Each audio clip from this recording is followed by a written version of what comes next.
اعوذ باللہ من الشیطان الرجیم بسم اللہ الرحمن الرحیم۔ قرآن مجید فرقان حمید کا 4 چیپٹر یعنی چوتھا پارہ لن تنالوا 132 آیات اور 15 رکوع پر مشتمل ہے۔ میں نے اس پارے کو ڈیوائن روپ کا نام دیا ہے یعنی ربانی رسی۔ پارے کی خوبصورت آیت وَاعْتَصِمُوا بِحَبْلِ اللَّهِ جَمِيعًا وَلَا تَفَرَّقُوا مجھے یہ نام رکھنے پر موٹیویٹ کر رہی ہے۔ 10 آیات پر مشتمل پہلا رکوع اس بات کی وضاحت کر رہا ہے کہ ہم ہرگز بھلائی کو نہیں پا سکیں گے جب تک کہ اپنا پسندیدہ مال اللہ کی راہ میں خرچ نہ کریں۔ اس رکوع میں ابراہیم علیہ السلام کے دین کی پیروی کا حکم ہے جس کے مطابق یہود پر کوئی حلال چیز حرام نہیں ہے۔ پہلی عبادت گاہ یعنی مسجد حرام کی تعمیر بھی حضرت ابراہیم علیہ السلام نے کی۔ حج کے فرض ہونے کا پیغام اسی رکوع میں شامل ہے۔ مزید واضح ہو گیا کہ جو اللہ کا دامن مضبوطی کے ساتھ تھامے گا وہ ضرور راہ راست پالے گا۔ دوسرے رکوع میں اہل ایمان کو مخاطب کر کے خبردار کیا جا رہا ہے کہ اللہ سے ڈرو جیسا کہ اس سے ڈرنے کا حق ہے۔ اللہ کی رسی یعنی قرآن کریم کو تھامنے کا حکم دیا جا رہا ہے کیونکہ یہی ربانی رسی ہمیں تفرقوں سے بچا کر رکھتی ہے۔ اسی رکوع میں ہمیں اللہ کی وہ نعمت یاد دلائی جا رہی ہے۔ ہم ایک دوسرے کے دشمن تھے، رب نے ہمارے دلوں میں الفت ڈال دی اور ہم بھائی بھائی بن گئے۔ اللہ رب العزت کی آیات ہمیں ہدایت کی راہ دکھلاتی ہیں۔ ہم میں سے سب سے اچھا انسان یا کامیاب گروہ وہ ہے جو لوگوں کو بھلائی کا، اچھے کاموں کا حکم دیتا ہے، برے کاموں سے روکتا ہے۔ ایسا کرنے سے ہمارے چہرے دمکتے رہتے ہیں، ہم رب کی رحمت کے سائے تلے ہوتے ہیں۔ ابن عباس رضی اللہ تعالیٰ عنہ فرماتے ہیں کہ روشن چہرے والوں سے مراد قرآن و سنت کی پیروی کرنے والے ہیں۔ پھر اس پارے کے تیسرے رکوع میں ہمیں بہترین امت کا خطاب دیا جا رہا ہے کیونکہ ہم نیکی کا حکم دیتے ہیں اور برائی سے منع کرتے ہیں۔ اسی رکوع میں فتح کی خوشخبری بھی سنائی جا رہی ہے کہ کسی جنگ کی صورت میں جیت مسلمانوں کی ہوگی جیسا کہ پھر جنگ خیبر میں ہوا۔ پھر صالحین کے ایک گروہ کا تذکرہ ہے جو راتوں کو رب تعالیٰ کی عبادت کرتے ہیں، سجدے میں گرے رہتے ہیں، بھلائی کا حکم دیتے ہیں، نیکی کے کاموں میں جلدی کرتے ہیں، برائی سے روکتے ہیں۔ اگر ہم عقل سے کام لیتے ہوئے غور کریں تو سمجھ آئے گی کہ اللہ اپنی آیات کو کھول کھول کر بیان کر رہا ہے اور ہمیں راز کو راز رکھنے کی تلقین بھی فرما رہا ہے۔ چوتھے رکوع میں جنگ احد کا مفصل بیان ہے جہاں فرشتوں کے ذریعے مسلمانوں کی مدد کے بارے میں ذکر کیا گیا ہے۔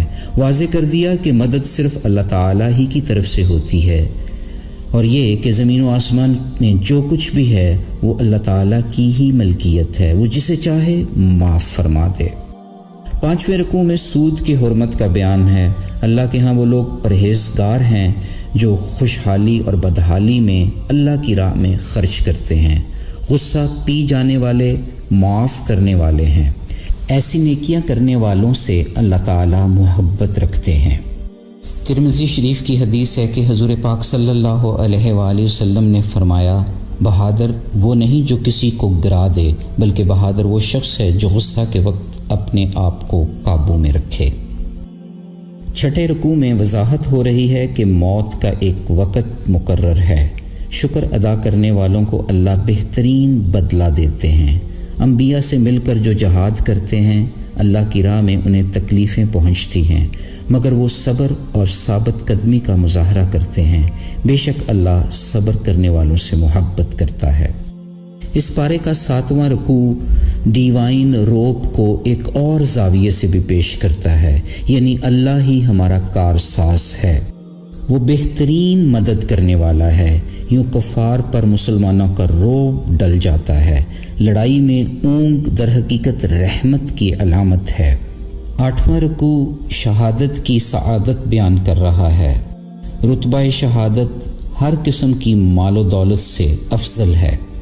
جہاد کرتے ہوئے جو شہید ہو گئے انہیں مردہ مت کہو، وہ زندہ ہیں، انہیں رزق بھی دیا جا رہا ہے۔ اسی رکوع میں ایک اور بات بھی واضح ہو گئی کہ رسول اللہ صلی اللہ علیہ وآلہ وسلم نہایت رحیم اور نرم دل تھے، اور یہ کہ بھروسہ ہمیشہ اللہ تعالیٰ پر ہونا چاہیے۔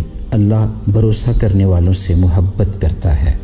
پارے کے 9ویں رکوع میں شیطان سے خوف زدہ ہونے سے منع فرمایا جا رہا ہے۔ شیطان اپنے دوستوں یعنی کافروں سے ڈراتا ہے، ہمیں بزدل بناتا ہے، مگر سچے مسلمان صرف رب سے ہی ڈرتے ہیں۔ مسند احمد کی ایک خوبصورت حدیث ہے، رسول اکرم صلی اللہ علیہ وآلہ وسلم نے فرمایا، ابلیس نے اللہ تعالیٰ سے کہا، آپ کی عزت و جلال کی قسم، میں بنی آدم کو جب تک ان کی سانس چلتی رہے گی گمراہ کرتا رہوں گا۔ تو اللہ تعالیٰ نے فرمایا، مجھے اپنی عزت و جلال کی قسم، جب تک وہ مجھ سے مغفرت مانگتے رہیں گے میں انہیں معاف کرتا رہوں گا۔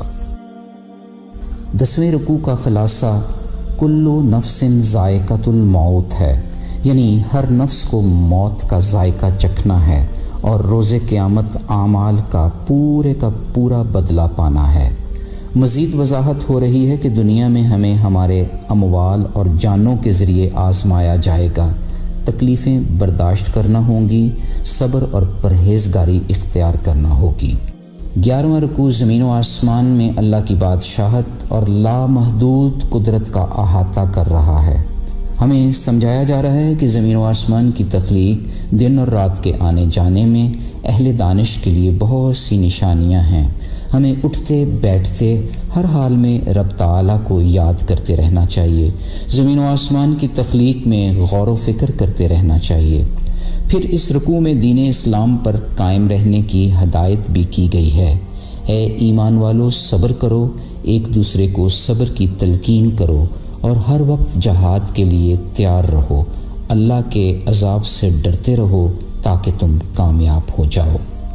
اس پارے کا 12واں رکوع اور سورہ النساء کا پہلا رکوع انسان کی تخلیق کے مختلف پہلوؤں پر روشنی ڈال رہا ہے، جس میں سر فہرست صلہ رحمی ہے، یتیم کے مال کی حفاظت کا بیان ہے، شادی اور مہر سے متعلقہ شرعی احکامات ہیں، وراثت میں خواتین کے حصہ کا مدلل بیان بھی ہے، شرع کے خلاف وصیت سے بھی منع فرمایا گیا ہے۔